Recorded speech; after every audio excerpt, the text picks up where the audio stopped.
The following is a lecture on the Kaliya Daman Leela from Srimad Bhagavatam, Canto 10, Chapter 17, verses 10 through 15, on the topic of Saubhari Muni offended Garud. This lecture is given by His Holiness Radha Govindadas Goswami in Haridwar, India on May 5th, 2000. तो बड़े बड़े महान पुरुष जो लोकोत्तर पुरुष होते हैं उनके कार्यों की आलोचना नहीं करनी चाहिए।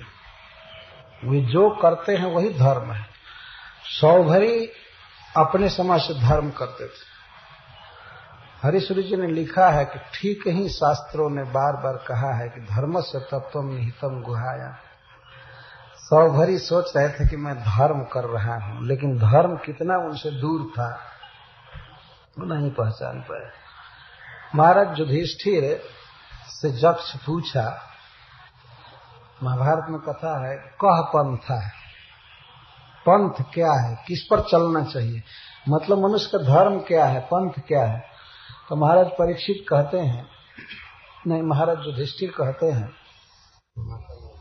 क्या शुरू में मैंने सुना नहीं, तर्को अप्रतिष्ठा श्रुतयो विभिन्ना।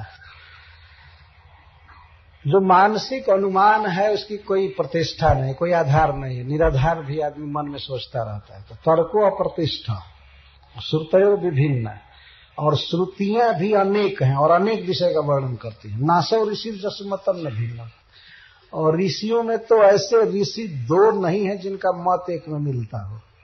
ऐसा कोई ऋषि नहीं है जिसका मत भिन्न नहीं है। तो धर्म से तत्वम निहितम गुहायम। तो प्रश्न होगा कि अपने कर्तव्य को मनुष्य समझेगा कैसे। महाराज युधिष्ठिर कहते हैं वो तो पहाड़ की गुफा में बंद है, पता ही नहीं है कि क्या है। अर्थात नहीं जाना जा सकता है किस देश में किस काल में क्या काम करना चाहिए, बहुत कठिन है इसको पहचानना। तो पंथ क्या है, कहाँ चले, तो महाजनो जन गतः सपंथ पंथा, जिस पर महान पुरुष चले हैं बस वही चलो, जो वो किए हैं वही करो, जो बताए हैं करने के लिए कि यही करना चाहिए। महाजनो जन गतः सपंथ, प्रमाण ये है, शास्त्र पढ़ करके ढूंढ करके या मनोमीमांसा करके हम धर्म का निर्णय नहीं कर पाएंगे। महात्मा लोग जो कहे हैं किए हैं वही करना चाहिए, वही धर्म है। कभी कभी लोग अपने अंदाजबाजी से धर्म की व्याख्या करते हैं, यह जपो वह करो ये करो वो करो। धर्म का तत्व गुफा में निहित है। कुछ महान पुरुष होते हैं जो उसको निकालते हैं, जैसे कलयुग के लिए धर्म निकाला गया है, हरे कृष्णा कृष्णा कृष्णा हरे हरे, हरे राम राम राम हरे। तो बहुत प्रसिद्ध ऋषि धर्म पालन कर रहा है।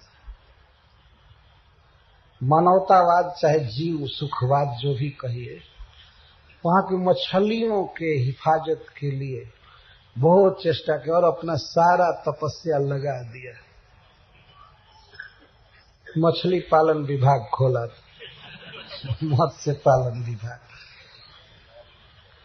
गरुड़ जी न आवे, सबका अच्छा पालन कर दिया।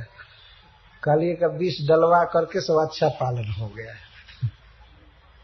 इस पर हरिश्वरी जी ने बहुत सुंदर लिखा है, देखिए उनकी बात। श्रेयो अन्यस्य विधेयमस्ति यदि तादृग विधेयम बुधई। किसी का कल्याण करना है तो इस तरह से कल्याण करना चाहिए कि केवल तात्कालिक कल्याण न हो, सदा के लिए कल्याण हो। इस तरह से करना चाहिए। श्रेयो अन्यस्य विधेयमस्ति यदि तादृग विधेयम बुधई जत्स्या तत्परिणाम सौख्य जनकम निर्दुख लेशम भृशम। जिसमें कोई दुख न हो उनको और आगे भी सदा सुखी रहें, यह सोच करके कल्याण करना चाहिए। ये नहीं कि तत्काल 2 मिनट के लिए, क्षण भर के लिए कल्याण किए और बाद में भारी दुख में वो व्यक्ति पड़ जाए। यदि श्रेय करना हो तो ऐसा करना चाहिए। कार्जम सौ भरी वाक्य वन्न सहसा तत्काल मीनेष्टदम। सौभरी जी की तरह कार्य नहीं करना चाहिए। जो मीनेष्टदम, जो मीनों के अनुकूल वातावरण को पैदा कर रहा था, मीना नाम इष्टदम। सौभरी जी ने जो कार्य किया यह सोच करके कि मछलियों को इससे सुख होगा, मत्स्यों को सुख होगा, उनका हित सधेगा, सहसा काम कर दिए, विचार नहीं किए। कार्जम सौभरी वाक्यवत न सहसा। सौभरी के वाक्य की तरह नहीं काम करना चाहिए। सौभरी ने जो बोला, सौभरी ने जो कहा वचन, उनको इतना जल्दी नहीं बोलना चाहिए था, सोचना चाहिए था।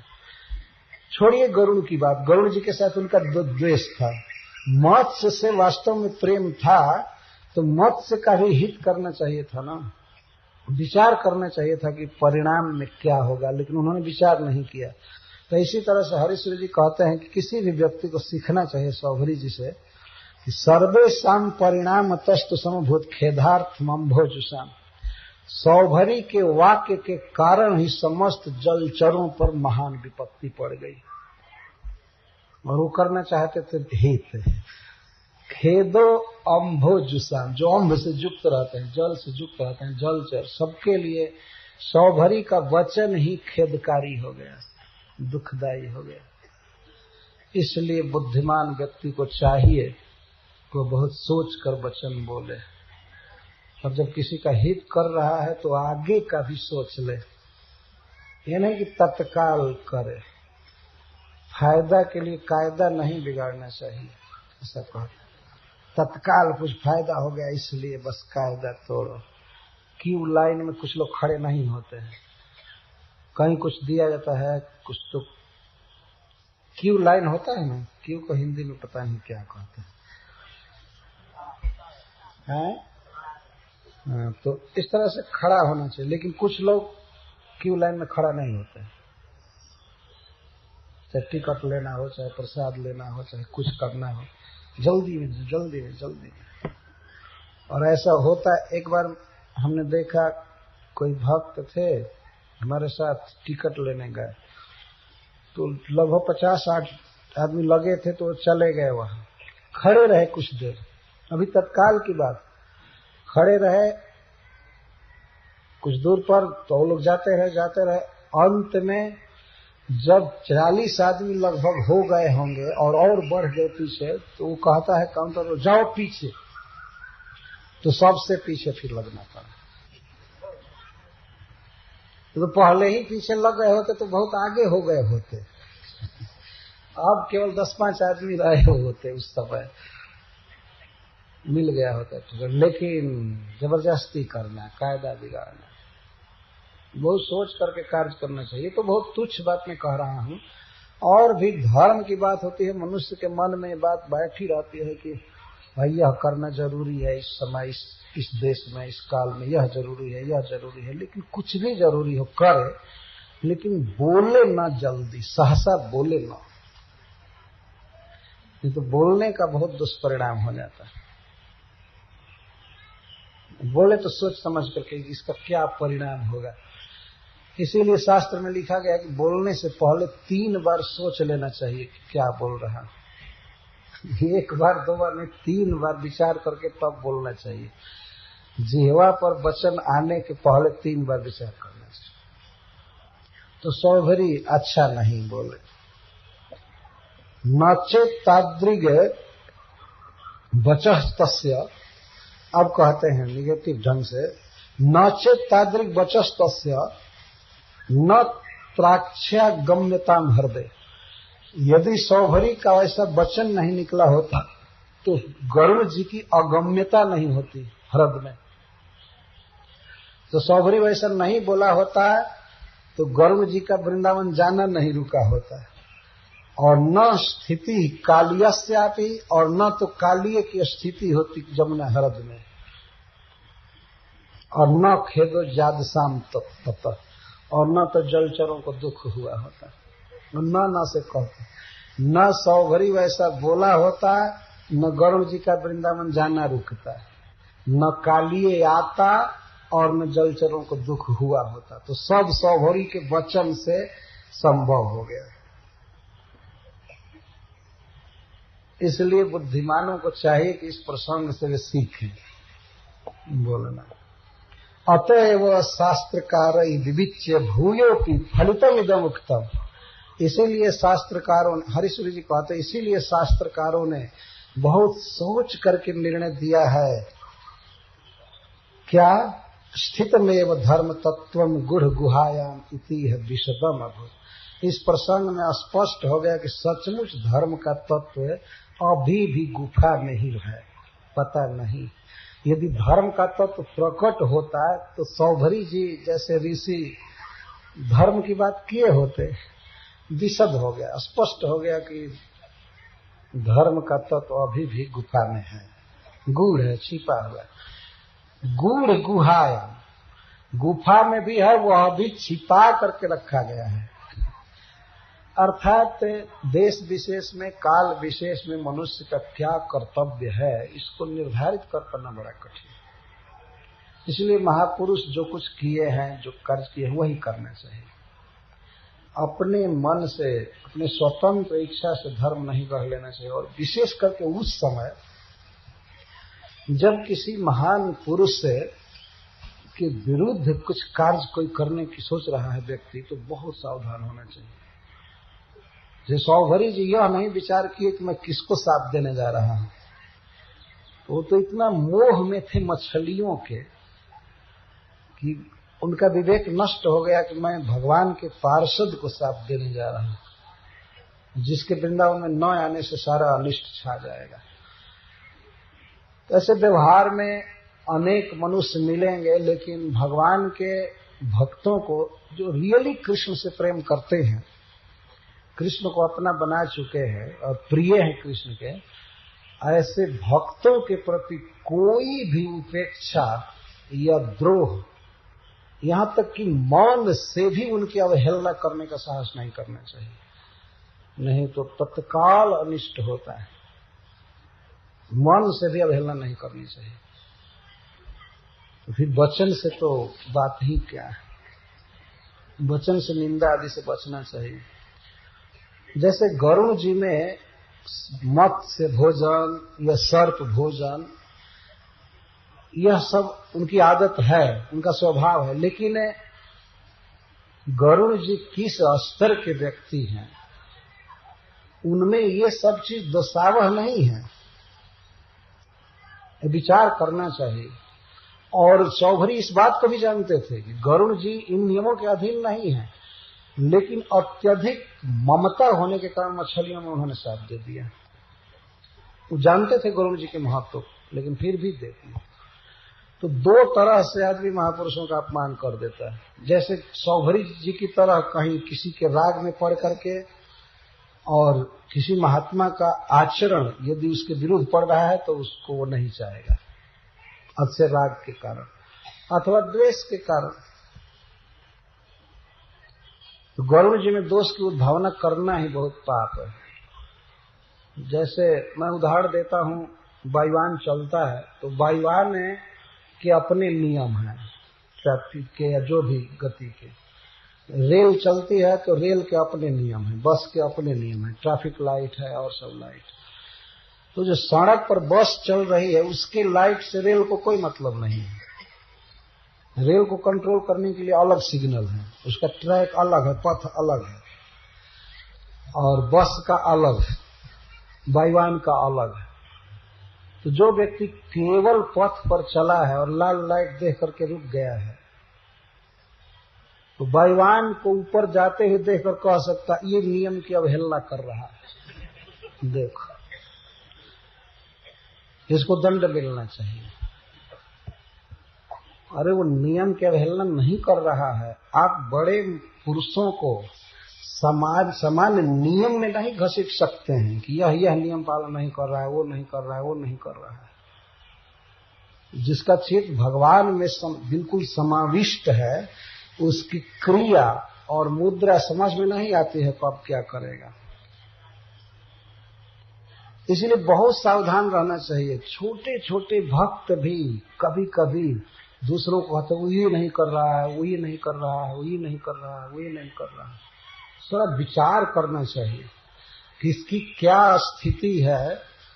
ये बहुत विचारणीय बात है।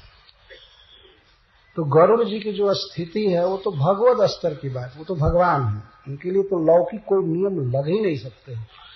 सौभरी का यह दुस्साहस और उसका यह प्रचंड अज्ञान उसका भी पतन करा दिया। इसी पाप के चलते गरुड़ जी को शाप देने के कारण सौभरी विवेकियों के लिए जो नरक है उस नरक में गिरे, घर गृहस्थी में गिर गए। एकांत जल में तपस्या करने वाला व्यक्ति वहीं पर मानधाता महाराज के पास गया मथुरा में और 50 विवाह किया,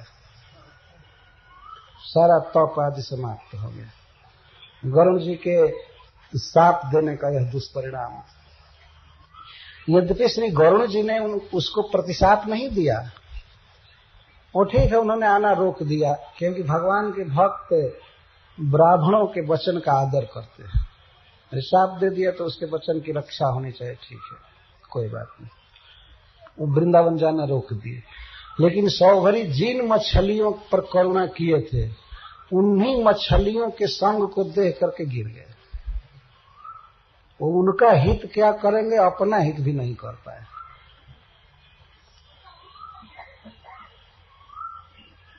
हमारे यहाँ कहते हैं जेकरा खाते चोरी कहनी हुए कहे चोरावा। तो जिसके लिए वो दया किए उन्हीं के दृश्य को देख करके और गिर गए। और इसे भी सिद्ध होता है कि वह जल के भीतर वास्तव में भगवान का ध्यान नहीं कर रहा था। कि भगवान का ध्यान करता तो मछली को संग करते हुए कैसे देखा। ये नवम स्कंध में कथा है। इसका अर्थ है कि बाहर तुम डिस्टर्बेंस से बच रहे हो, कि बाहर कोई स्त्री दिखाई न दे, पुरुष दिखाई न दे, सिनेमा का पोस्टर दिखाई न दे, और जल में आकर के जलचर जीवों का मैथुन देख रहे हो। पाखंडी, यही है भजन। पर यह क्यों हुआ? ज्यों ही सौभरी ने गरुड़ जी को शाप दिया त्यों ही उनका भजन समाप्त हो गया और अब मछलियों को देखने लगे। और इतनी स्पृहा हो गई, इतनी स्पृहा नवम स्कंध में लिखा गया है कि सौभरी जी ने ये सोचा कि इस संसार में यदि किसी का सुखी जीवन है तो मत्स्य का सुखी जीवन। मत्स्यराज जो मछलियों के साथ रहता है, हम तो बेकार मर गए पानी में डूब करके, क्या हमारे जीवन में सुखा जीवन साधु बनकर बेकार है। ये भावना उनकी हो गई। वो मन में आ गया कि गृहस्थ ही बहुत सुख में है। ये प्रश्न आता होगा कि अरे भाई भजन नहीं करते हैं गृहस्थ लोग, तो खैर चलेगा, लेकिन सुख तो वही ले रहे हैं। उसके मन में आ गया और मन में इतनी वासना आई कि लोक लज्जा का भी ध्यान उनको नहीं रहा। सीधे मथुरा पहुंचे। महाराज मानधाता राज करते थे, भगवान श्री राम के पूर्वज, और गए। उस समय सौभरी मुनि का सिर कांप रहा था। इज्जत कह लिखा है, बुढ़ापा में सिर कांपने लगता है, इतना बूढ़ा थे वे। उस बुढ़ापा की दशा में और तपस्या करके ऐसे भी सूखे थे और वैसे बूढ़े थे। तो दाढ़ी पकी थी वो बड़ी बड़ी और सिर कांप रहा था, झुर्रियां पड़ गई थी, नसें उभर आई थी सारे शरीर में, कांप रहे थे। कांपते हुए जाकर महाराज मानधाता से कहते हैं, महाराज हमको एक कन्या दो। और इतना बड़ा तपस्वी और ब्राह्मण आकर के मांग रहा है। महाराज तो कांप गए और नहीं भी नहीं कर सकते थे, तो कहते नहीं तो शाप दे देता है। तो सप्त द्वीपवती पृथ्वी के राजा महाराज मानधाता कांपने लगे।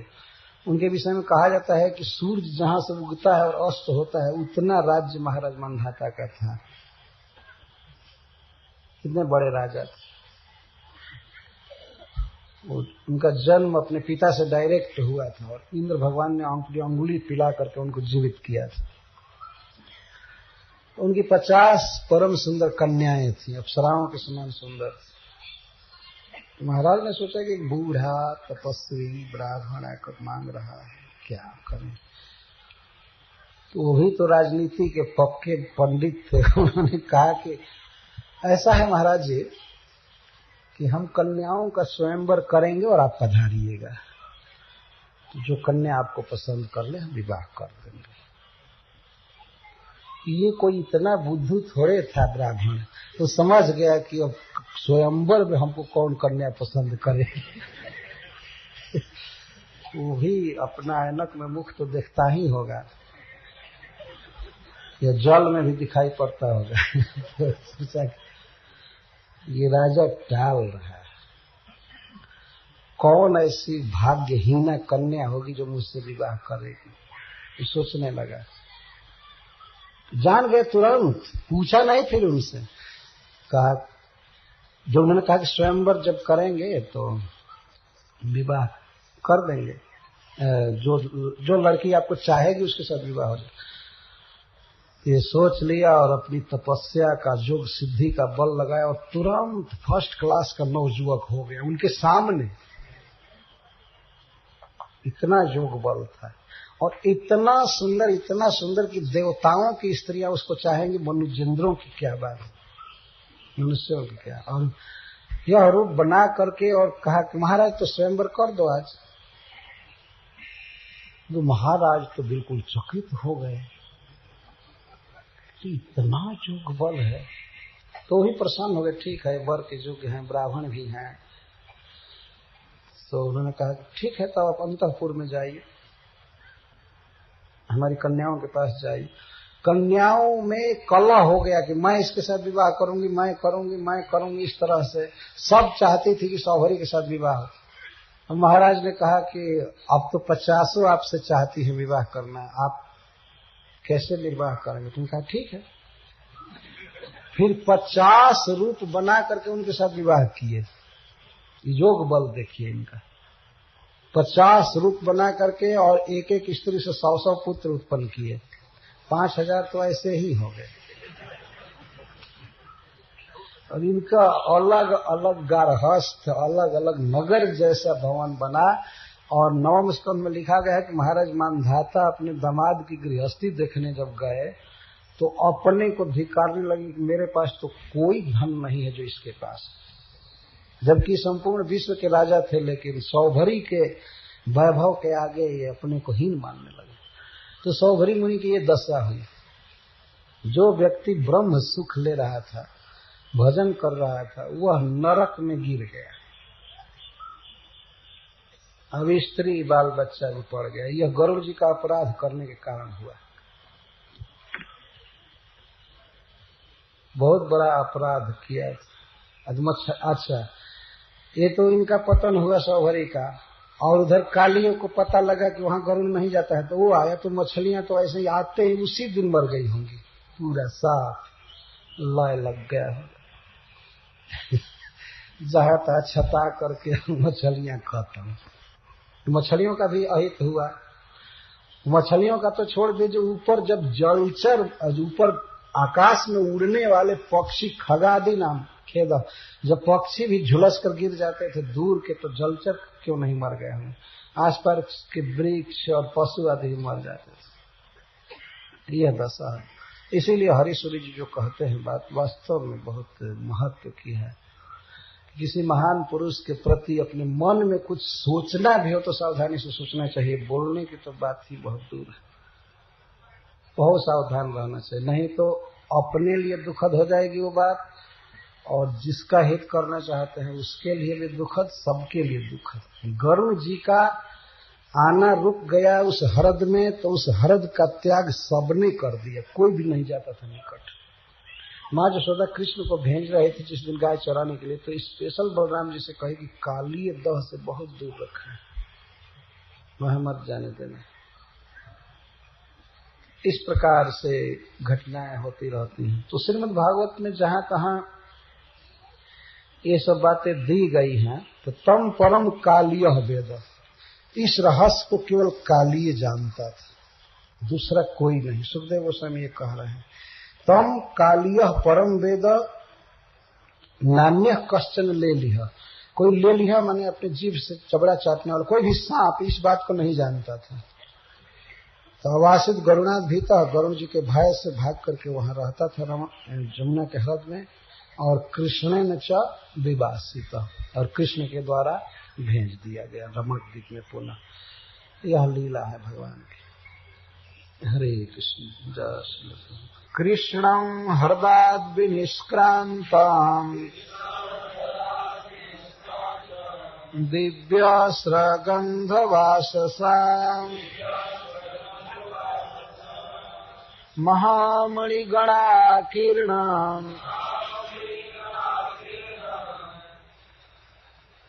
जाम्बूनद परिष्कृतां उपलभ्योत्थिताः सर्वे लब्ध प्राणा इवासवः प्रमोद निभृतात्मानो गोपाः प्रीत्याभिरेभिरे यशोदारोहिणी नंदो गोप्यो गोपाश्च कौरवा कृष्णं समेत्य लब्धेहा आसन लब्ध मनोरथः रामश्चाच्युतमालिङ्ग्य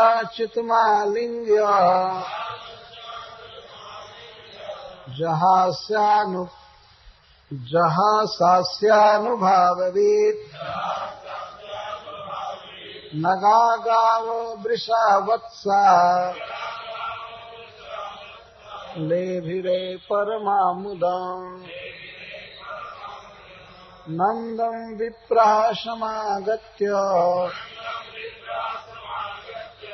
गुरवः सकलत्रकः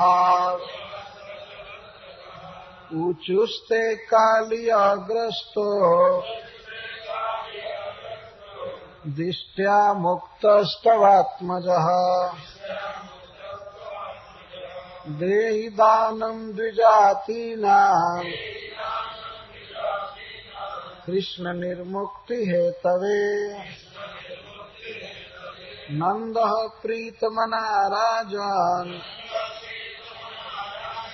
गाः सुवर्णं तदा दिशा यशोदापि महाभागा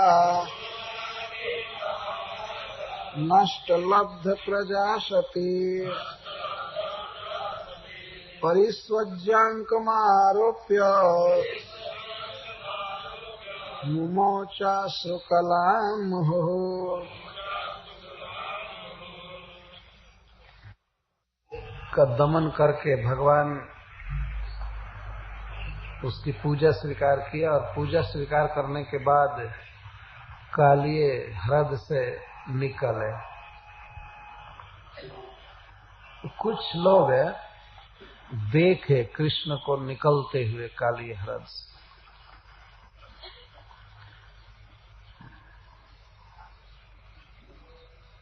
परंतु अधिक लोग मूर्छित थे, मोह में थे। मोह का अर्थ मूर्छा, कस्मलम। इस कारण से वे कृष्ण को आते हुए नहीं देखे। जब मूर्छित होकर गिरे थे सब लोग, तो श्री कृष्ण जब आए तो श्री कृष्ण के श्री विग्रह से वैसे ही बहुत सुंदर दिव्य गंध निकला करती है। और कालिये ने जो लेप किया था स्वर्गीय चंदन आदि के लेप, चंदन आदि का, तो उससे बहुत सुगंध फैल रही। तो भगवान के श्री विग्रह से निकलने वाली सुगंध और भी लेप आदि से जब ब्रजवासियों के नाक में वो सुगंध है, तब अकस्मात वे जागे, उनकी मूर्छा भंग हुई। तो इसको उपलब्ध्य शब्द से व्यक्त कर रहे। उप का अर्थ है निकट, लभ्य का अर्थ है प्राप्त कर। निकट प्राप्त किए तब वे उत्थिता, जागे। भगवान कृपा करके अपने मूर्छित ब्रजवासियों के पास आया करके अपने चरण का सौरभ्य दे रहे थे, अथवा अपने संपूर्ण श्री विग्रह का सौरभ्य दे रहे थे, और चरणों में जो नूपुर बज रहा था तो उसकी ध्वनि कोटि कोटि ब्रह्मानंद से भी बढ़ करके है। तो उस आनंद को, तो कानों में नूपुर की झनकार और नाक में सौरभ्य दिया भगवान ने, तो ये सब जग उपलब्ध। उत्थिता, उत्थिता का अर्थ है चाहे खड़े हो गए अथवा मूर्छा से उठ गए, दो अर्थ। मूर्छातः एक साथ सब उठे, अर्थात भगवान ने सबके पास एक ही साथ पदार्पण किया। हमेशा सावधान रहना चाहिए भगवान की कथा सुनने में। भगवान कभी भी अपने को किसी भी संख्या में करके और अपने भक्तों को सुख देते हैं। ये सब विरह में मूर्छित है, शोक में मूर्छित है, अतः सबके पास ही वे निकट एकाएक आ गए और सब उठ करके प्रीत्या अभिरे भिरे प्रेम से आलिंगन किए। सब आलिंगन किए, इसका क्या अर्थ है कि कृष्ण बीच में थे, बारी बारी से आलिंगन किए किए, कई बार सब आलिंगन किए, ये कई बार सब आलिंगन किए, क्योंकि जितने ब्रजवासी थे उतने कृष्ण हो गए थे। ये भगवान की लीला है, यही भगवान की भगवत्ता है। ऐसा नहीं कि अब 2 घंटा मिलने में लग जाए, 2 घंटा क्या, वो दिन भर बीत जाता। अलग अलग लोग मिलते, रोते, गाते, पूछते, सहलाते, श्रीअंग का निरीक्षण करते, कहीं डस तो नहीं दिया, कालिए क्या किया। अतः जितने भी सखा या अपने पितर उपनंद महाराज आदि थे, नंद महाराज, तो सबसे सबने आलिंगन किया, सबके पास हो गया। अभी अतिशय स्नेह के कारण नंद महाराज यशोदा आदि अभी भी मूर्छित थे, उनके पास बाद में भगवान गए। बाद में गए इसलिए कि यदि पहले यशोदा रोहिणी नंद के पास वे जाते तो वे लोग इतना देर तक आलिंगन रखते, रोते रहते कि दूसरे बेचारे मिल नहीं पाते। इसलिए पहले और सबसे मिल लिए भगवान। सबने इनका प्रीत्या आभिरे भिरे, सब आलिंगन में ले लेते थे, सोते। हाँ, बड़ा सौभाग्य था कि बच गया बेटा। सब रो रहे थे और आलिंगन कर रहे थे। प्रीत्या, प्रीति का अर्थ होता है सुख है। सुख के अतिरेक में आनंद से आलिंगन करने लगे और सबके आंखों में आंसू बहने लगे।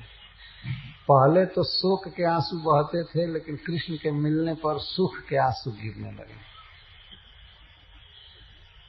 उसका वर्णन आगे है, किस तरह से रो रहे थे। यशोदा जी को उपलक्षण के रूप में सुखदेव गोस्वामी कहेंगे। ये उपलक्षण शब्द कभी कभी मैं बोला करता हूं तो उसका अर्थ समझ लेना चाहिए। उपलक्षण का अर्थ होता है कोई एक बात कही जाए तो उसी के सदृश अन्य बातें भी बिना कहे समझ लेना चाहिए, इसको उपलक्षण कहते हैं। जैसे यहाँ कहा जाए उस भक्त को प्रसाद मिल गया ना, हाँ, तो इसका मतलब सबको मिल गया, ऐसा समझ लेना चाहिए।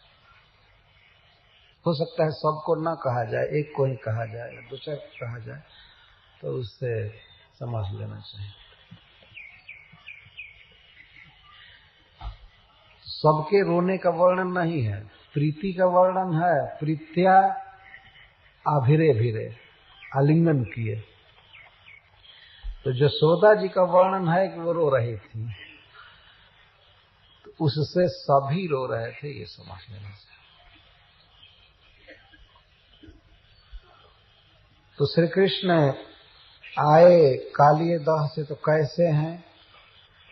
दिव्य सगंध वाससम। इस पृथ्वी पर मिलने वाले वस्त्र, गंध और माला से भिन्न माला पहने थे, सब कुछ विलक्षण था। वैसे वृंदावन का प्रत्येक पुष्प स्पिरिचुअल है, लेकिन फिर भी साइज आदि की दृष्टि से स्वर्ग का जो पुष्प है वह दूसरे तरह का होता है। वृंदावन का स्पिरिचुअल है, लेकिन छोटा छोटा होगा, कुछ होगा, परंतु स्वर्गीय पुष्प लाए। तो दिव्य सगंध वाससम, स्वर्ग लोक में मिलने वाले या नाग लोक में मिलने वाले, इसको दिव्य कहते हैं। माला पहनकर भगवान आए और वस्त्र, 2 वस्त्र थे।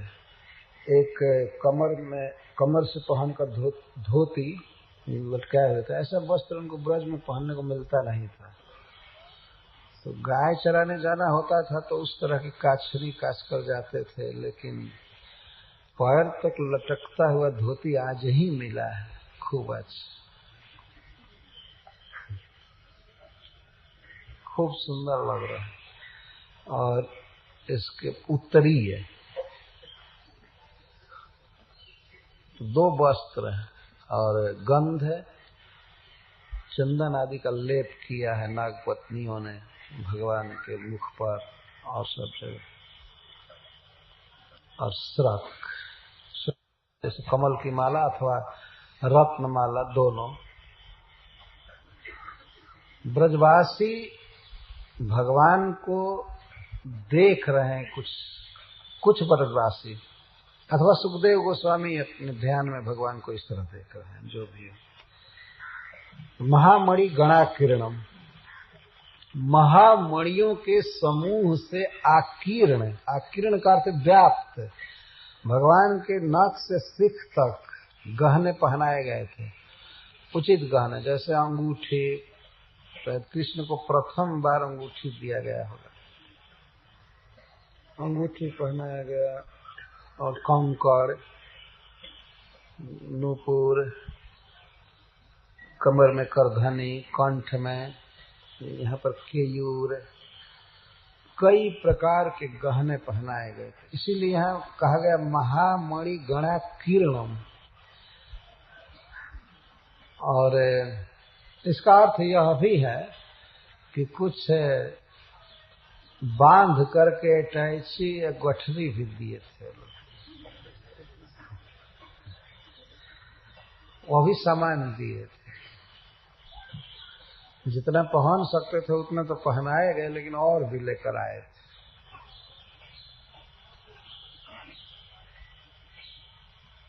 जो भी हो, महामणि गणा किरणम, महामणि, महामणि का अर्थ है बहुत उत्कृष्ट कोटि के मणि, महामूल्यवान, इसका अर्थ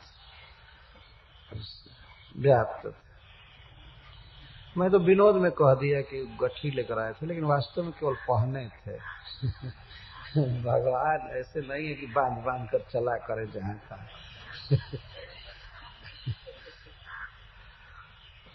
जाम्बू नद परिष्कृतम, और जाम्बू नद जो स्वर्ग में सोना मिलता है उसको जाम्बू नद कहते हैं। वह पृथ्वी पर सुलभ नहीं है। 22 कैरेट और 24 कैरेट, ये सब तो किसी काम की चीज नहीं है। स्वर्ग का सोना बहुत सुंदर है, तो उस सोने का संपूर्ण आभूषण भगवान पहने थे। परिष्कार का अर्थ है गहना, अलंकार, परिष्कार। जाम्बू नद परिष्कृत। उपलब्धोत्थिता सर्वे लब्ध प्राणी वास्तव, सभी एक साथ उठे और इस प्रकार आनंद में खड़े हो गए, लगा ऐसे जैसे मरे हुए शरीर में फिर से प्राण आ गए। पहले जो उनकी दशा थी वह बिल्कुल मृतक जैसी हो गई थी, लेकिन अकस्मात उठे। तो सुखदेव गोस्वामी दृष्टांत दे रहे हैं। लब्ध प्राणाइवासव, यहाँ वो असव, असव का अर्थ इंद्रियां। जैसे इंद्रियां लब्ध प्राण हो जाए, अकस्मात उन्हें चेतना मिल जाए और वो काम करने लगे, इस प्रकार से उठकर खड़े हुए। अर्थात वह जो शोक की दशा थी, उस शोक की दशा के बीतने पर वर्णन कर रहे हैं। भगवान के प्राप्ति पर जब श्री कृष्ण को पाए तो इतना आह्लाद हुआ, इतना आह्लाद हुआ कि ऐसा लगा जैसे मरा हुआ कोई व्यक्ति जी गया। तो मरा हुआ उसका वर्णन तो वो कर नहीं रहे हैं, वास्तव में अकस्मात जीने का वर्णन कर रहे हैं। अकस्मात जीने का वर्णन। लब्ध प्राणाइवास। तो जो दुख हुआ था ब्रजवासियों को, उससे कई गुना अधिक सुख मिल गया 1 सेकेंड में। भगवान तो यही सब हिसाब रखते हैं, इसीलिए तो इतना दुख दिए थे। तो कितना भी दुख दे, कितना भी रुला दें, लेकिन आ करके क्षण भर के लिए अपने चरण की सुगंध और नुपुर की ध्वनि सुना देंगे तो यह सुख इतना ज्यादा होता है, इतना ज्यादा होता है कि उसके आगे वह दुख कुछ भी नहीं। भगवान तो जानते थे मैं तो बहुत बड़ा लाभ दूंगा, इसलिए रो लें कुछ देर तक, कोई बात नहीं। तो बहुत बड़ा सुख प्राप्त हुआ। इस वर्णन से यह सिद्ध होता है, लब्ध प्राणाइवासव, बहुत सुख हुआ। क्योंकि भगवान वास्तव में सुख घन है। हम लोग तो किसी किसी वस्तु या व्यक्ति को पा करके सुख का अनुभव करते हैं, तो वह सुख सुख नहीं है, वह तो केवल चित्तोल्लास मात्र है। मन में एक उल्लास होता है, मन अनुकूल भावना करता है, उसी को हम लोग सुख मान लेते हैं। लेकिन वह कोई वस्तु नहीं है सुख। लेकिन भगवान तो सुख वस्तु है, उन्हीं से सारा सुख विकीर्ण होता है सब जगह। तो वे जब मिल गए घनीभूत आनंद, सच्चिदानंद घन सुख स्वरूप भगवान, तो उस सुख से क्यों नहीं वे लोग इस तरह तत्काल खड़े हो जाएंगे और प्रसन्न हो जाएंगे। उपलब्ध्योथिता सर्वे लब्ध प्राणाइवास व प्रमोद निभृतात्मानो गोपा प्रत्याभिरे। प्रमोद निभृत आत्मा, आत्मा का अर्थ मन चित्त, और निभृत का अर्थ है नितराम भृत पूर्ण, और प्रमोद का अर्थ है प्रकृष्ट मोद। अभी आप लोग सुन रहे थे, इसके पहले कितने वे दुखी थे कृष्ण को देख करके, कालिए के द्वारा ग्रस्त, कितना दुखी थे। लेकिन अब भगवान को पाकर, कृष्ण को पाकर प्रमोद निभृत आत्मा, हम प्रमोद से परिपूर्ण हृदय वाले और प्रेम से आलिंगन किए। कुछ बड़े बूढ़े गोप चूमने लगे, आलिंगन किए। यहाँ आरेभिरे का अर्थ है आलिंगन किए, तो आलिंगन का अर्थ है चुंबन करना, सहलाना, कुछ पूछना, रोना। इस तरह से सब लोग भगवान से करने लगे। अब विशेष वर्णन कर रहे हैं। जसोदा रोहिणी नंदो गोप्यो गोपाश्च कौरव कृष्णं समेत लब्धे आसन लब्ध मनोरथ। तो गोप्य और गोपा तो निर्विशेष भाव से वर्णन कर रहे हैं, और सब बचे हुए, लेकिन मुख्य रूप से जसोदा रोहिणी नंदो ये नाम रख रहे हैं। पहले का जो वर्णन हुआ वह सखाओं का वर्णन किया गया जो आलिंगन किए। यहाँ जो वर्णन हो रहा है जसोदा रोहिणी नंदो शब्द जब कह रहे हैं तो लगभग इनके समकक्ष ही वात्सल्य भाव वाली गोपियों का और गोपों का वर्णन किया जा रहा है, अथवा गोप्यश्च से माधुर्य भाव वाली गोपियां भी। तो जसोदा रोहिणी नंदो, ये जसोदा नंद और रोहिणी ये सब मूर्छित पड़े थे स्नेहाधिक्य के कारण, और जब श्री कृष्ण इनके सामने आए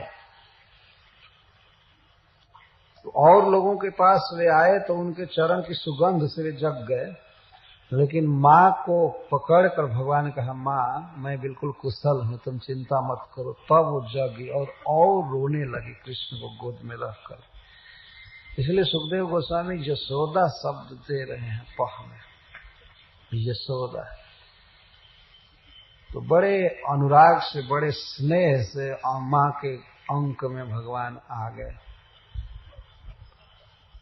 और उनको सहलाने लगी, रोने लगी, और उसके स्तनों से दूध बहने लगा।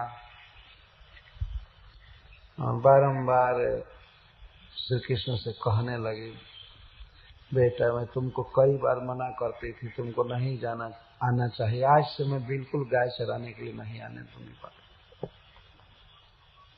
इसी से तुमको अनुमति नहीं देती थी। तो रो रही है और कई प्रकार की बात कह रही है।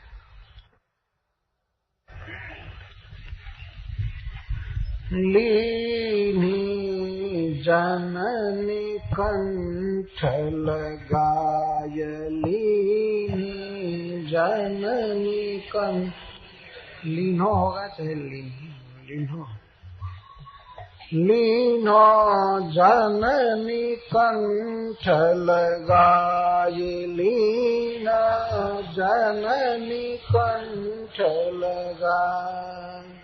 जननी का अर्थ जिसने जन्म दिया था कृष्ण को, वो कृष्ण को कंठ लगा ली। कंठ लगाने का बहुत सुंदर अर्थ है, श्री कृष्ण को उठाकर और बिल्कुल गोद में रख करके ऐसे कंठ के पास रख ली। लीनो जननी कंठ लगाई, लीनो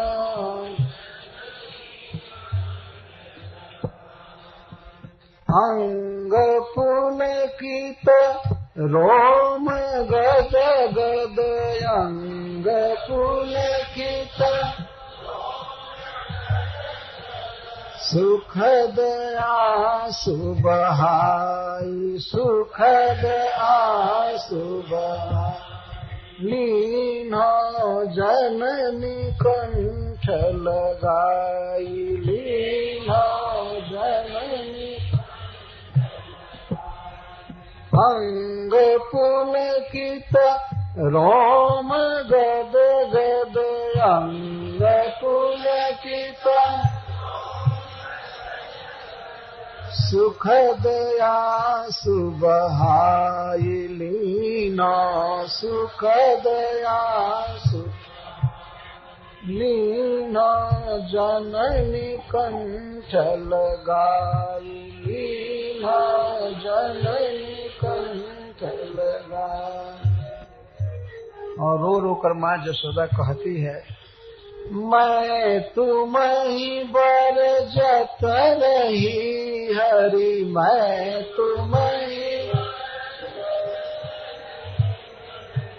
मैं तुम ही बर जत रही हरि, मैं तुम ही बर जमुन तट जनि जाई, तट जनि जमुना तट जनि जाई, जमुना तट जनि जाई। कहो मेरा कान कियो नहीं, कहो मेरा, कहो मेरा कान कियो नहीं, कहो मेरा गयो खेलन भाई। लीनो गयो खेलन भाई, लीनो गयो खेलन भाई, लीनो गयो खेलन भाई। लीनो जननी कंठ लगाई, लीनो जननी कंठ लगाई। कंस कमल मंगाई पठये, कंस कमल तात गयं डराई, तात गयं डराई। मैं कहो निसि सुपन तो सो, मैं कहो प्रगट भयो सो आई, प्रगट भयो सो आई। कंस कमल मांगा था नंद महाराज से और काली दह का कमल मांगा था। ये कथा है उत्पल मालय। तो कंस ने कृष्ण को मारने का एक उपाय किया था। उसने नंद बाबा को आज्ञा दिया था कि हमको कमल चाहिए 1000 और महाभैरव की पूजा करनी है, और काली दह का कमल चाहिए। अगर तुम उसको किसी तरह से दो और नहीं तो तुमको मैं उजाड़ दूंगा, तुमको जाना पड़ेगा ब्रज से। तो नंद बाबा बहुत फिक्र में थे, और जिस दिन ये आज्ञा आई थी उस दिन माँ यशोदा रात में सपना देखी थी। सपना देखी थी कृष्ण काली दह में गिर गया है।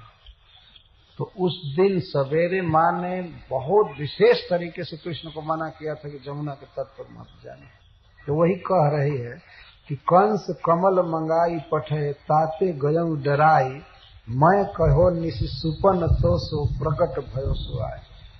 मैं तुमसे सपना सुनाई थी, वो आज प्रकट हो गया सपना। ग्वाल संग मिली गेंद खेलत, ग्वाल संग मिली, ग्वाल संग मिली गेंद खेलत, ग्वाल संग मिली आयो जमुना तीर लीन, आयो जमुना तीर। काहुले मोहि डारी दीन, काहुले मोहि कालिया दह नीर लीन, कालिया नो जननी कंठ लगाई लीन, जननी। तो श्री कृष्ण कहते हैं माँ को सांत्वना देने के लिए, माँ मैं गेंद खेलते हुए आया काली दह के पास, लेकिन पता नहीं किस राक्षस ने, किस भूत ने या बवंडर ने मुझको झोंक दिया काली दह, मैं गिर गया। लेकिन माँ तुम भगवान विष्णु की पूजा करती रहती हो, इसी से मैं बच गया। इस तरह से कहते काहू लय मोहि डार दीनो कालिया दह नीर। कालिया दह के पानी में कोई मुझको झोंक दिया है। अरे काहे को कोई झोंकने जाए, इनके कहने का मतलब मैं ही अपने आप डाल दिया अपने को। माँ से ये नहीं कह सकते थे कि मैं कूद पड़ा। बाद में कहेंगे, धीरे धीरे सारा रहस्य उद्घाटन करेंगे, लेकिन अभी कहते हैं किसी भूत ने, किसी प्रेत ने अकस्मात फेंक दिया मुझको। यह नहीं कहा कहीं किसी गोप ने फेंका, चाहिए कहा। दूसरे कोई पढ़ेंगे तो सोचेंगे कि श्री कृष्ण कहने का मतलब है गेंद खेल रहा था तब तक किसी ने ढकेल दिया काली दह। ऐसा नहीं, किसी प्रेत ने, राक्षस ने ढकेल दिया। ये शब्द नहीं कह रहे हैं, लेकिन माँ यही समझी, किसी ने मुझे काली दह में फेंक दिया। तो माँ कहती है मैं तुम ही बरजत रही हरि।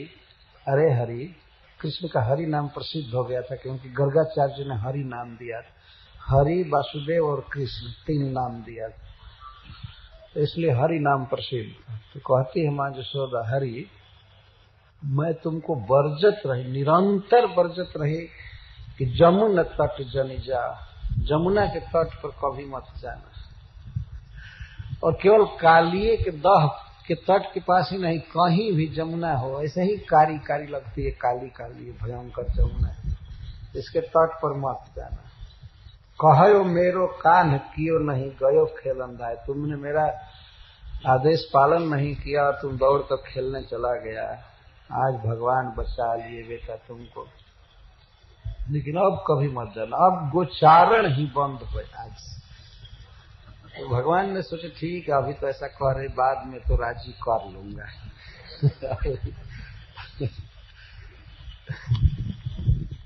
यदि ये कह देते कि मैं स्वयं ही कूद पड़ा तो कभी नहीं आने देती, लेकिन ये कह रहे हैं कि किसी प्रेत ने या किसी राक्षस ने पटक दिया तो रोज थोड़े पटकेगा। लेकिन अगर ये कहते कि मैं ही कूद पड़ा तब तो कभी भी कूद पड़ेगा, स्वभाव है। ये चतुराई निकाल रहे हैं। तो माँ यशोदा भगवान को गोद में लेकर रो रही है और बहुत प्रकार से बातें कह रही है, सब अंग देख रही है, भगवान के हाथ को ध्यान से देख रही है, सिर को, सब कुछ, पैर आदि निहार रही स्नेह से। माँ अपने पुत्र को स्नेह से देखती है तो बच्चा का रोग दूर होता है, ऐसा लिखा गया है अन्यत्र ग्रंथ। और माँ के स्तन का दूध यदि बच्चे के सिर पर गिरता है और स्नेह के आंसू तो दीर्घायु होता है। इसका अर्थ नहीं है कि जानबूझ करके रो करके गिराना चाहिए, वो अपने आप स्वाभाविक जो आता है वो अमोघ होता है, स्नेह का आंसू। तो श्री कृष्ण माँ यशोदा के स्नेहाश्रुओं से और दूध से सिक्त हो गए। इसके बाद माँ रोहिणी ने लिया गोद में, वो भी उसी तरह से रो रही थी, और नंद महाराज, इसलिए क्रम लिखा गया, यशोदा, रोहिणी, नंदो, और इसके बाद गोपा, उपनंद महाराज आदि, और गोप्य उनकी पत्नियां, अथवा माधुर्य भाव से युक्त श्री गोपी जन भी भगवान से मिली, प्रियतम प्राणनाथ कहकर। कृष्णम समेत लब्धेहा आसन लब्ध मनोरथ। लब्धेहा सब में चेतना आ गई, इहा का अर्थ चेष्टा, चेतना आ जाना, कार्य शक्ति, बोलने की, देखने की, आलिंगन करने की। लब्धेहा देहा हो गए, चेतना आ गई, और कृष्ण को पाकर आसन लब्ध मनोरथा, उनके मनोरथ पूरे हो गए।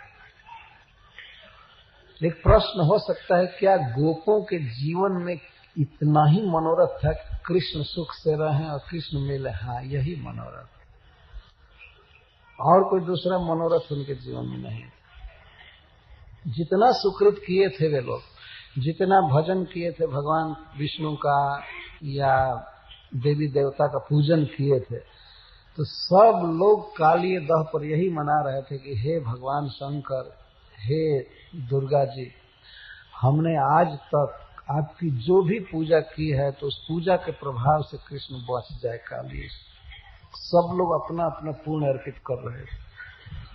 यदि हे गणपति जी, आप निर्विवाद रूप से हम पर प्रसन्न हैं तो हमारे कृष्ण को सुखी रखिए। हम अपने सुकृत को दांव पर रखते, यही उनका मनोरथ, और कोई कामना नहीं। सभी लोग अपना अपना सुकृत लगा रहे हैं। कोई कोई कहते थे आज के लिए ही हमने आपकी पूजा की है, एक की है, कृष्ण को बचा दीजिए, कीजिए, और खासकर भगवान नारायण से प्रार्थना कर रहे। हे देवता पितर, हे ब्राह्मण, हे भगवान, बारंबार वे ये कह रहे हैं। तो इसको यहाँ व्यक्त किया जा रहा है लब्ध मनोरथा।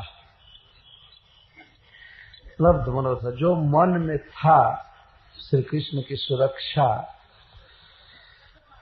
का चिंतन, वो पूरा हो गया। श्री कृष्ण मिल गए और स्वस्थ मिले, विष का कोई असर नहीं रहा, तो सब सुखी हो गए, मनोरथ पूरा हो गया। अच्छा, इस प्रकार अतिशय स्नेह भरा क्रांत चित्त वाले गोप गोपियों का वर्णन तो किया गया, इस तरह से मिले रो रहे थे।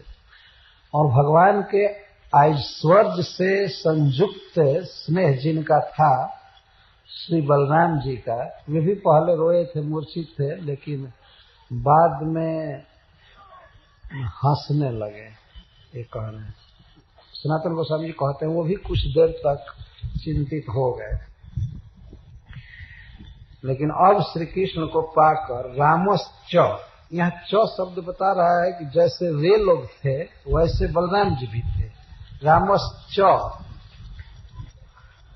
च शब्द उन जैसी स्थिति को व्यक्त कर रहा है। बाद में जो बात कही जा रही है उसके लिए च शब्द नहीं है। रामश्च, जो वर्णन पहले हो रहा था तो उसी तरह से राम भी।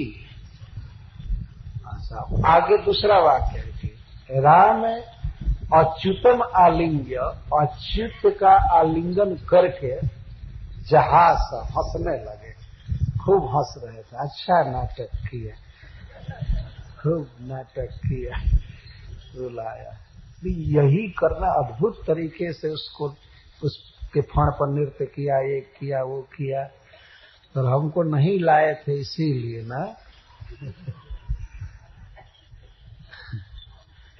हमको छोड़ देना ब्रज में और ये सब करना, इन सब बातों को याद करके श्री बलराम जी हंस रहे थे, खूब आलिंगन किए। इस आलिंगन करने पर हरिश्वरी जी लिखे हैं कि विषस्य विषम औषधम, विष की दवा विष है। तो बहुत भयंकर सांप से लिपट करके आए हैं कृष्ण, तो हो सकता है कि विष का संचार हो गया हो। तो सबसे बड़ा विषधर सांप आलिंगन में लेकर के विष उतार रहा है। शायद बलराम ने सोचा कि भाई कोई विष हो गया होगा तो मैं इसको